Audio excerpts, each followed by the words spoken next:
santé. Michel Ndoki, avocate et membre du MRC, le mouvement pour la renaissance du Cameroun, a accepté de témoigner. Elle raconte comment elle a été blessée en marge de la manifestation du 26 janvier dernier.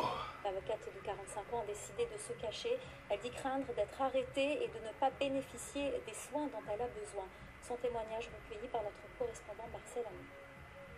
L'inspecteur de police qui était à ma poursuite arrive à l'entrée de la gargote et prend ce qui me paraît être une espèce de fusil à pompe et le braque sur moi en me disant « comme ça tu iras encore parler sur Equinox » et commence à me tirer dessus. Il est à 2 ou 3 mètres de moi. Je me retourne pour essayer de me réfugier dans un coin de cet abri.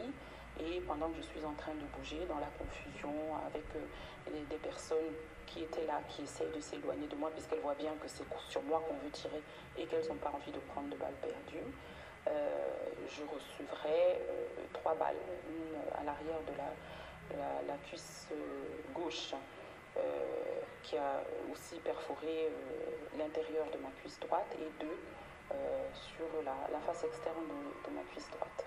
Il s'agissait bien de balles réelles. Maintenant, elles peuvent ne pas avoir été en métal, elles peuvent avoir été en caoutchouc.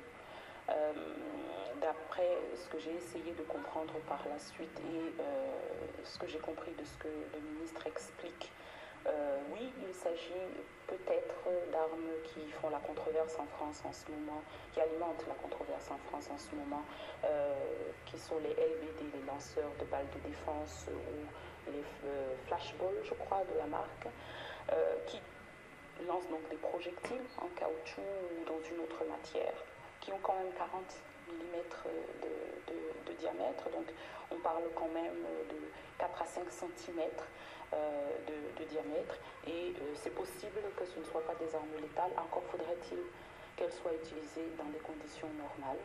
Or, d'après mes recherches, ce type, s'il s'agit effectivement des lanceurs de balles de défense ou des flashballs, c'est fait pour être utilisé au minimum à 5 mètres de la personne. Si j'avais reçu cette balle dans le ventre à 2 ou 3 mètres de distance, je ne crois pas que je serais ici pour parler avec vous.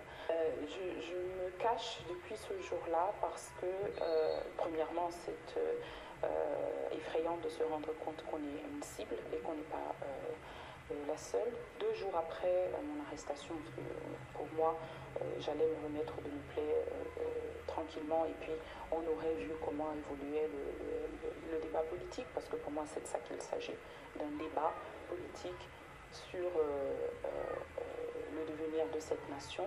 Je crains donc effectivement que dans ma situation, de me retrouver derrière les barreaux signifie une dégradation sérieuse, si ce n'est définitive, de ma santé.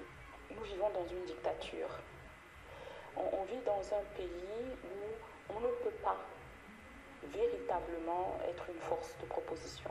Lorsque toutes les figures marquantes de cette contestation finissent derrière les barreaux, forcément je me dis que mon tour va venir.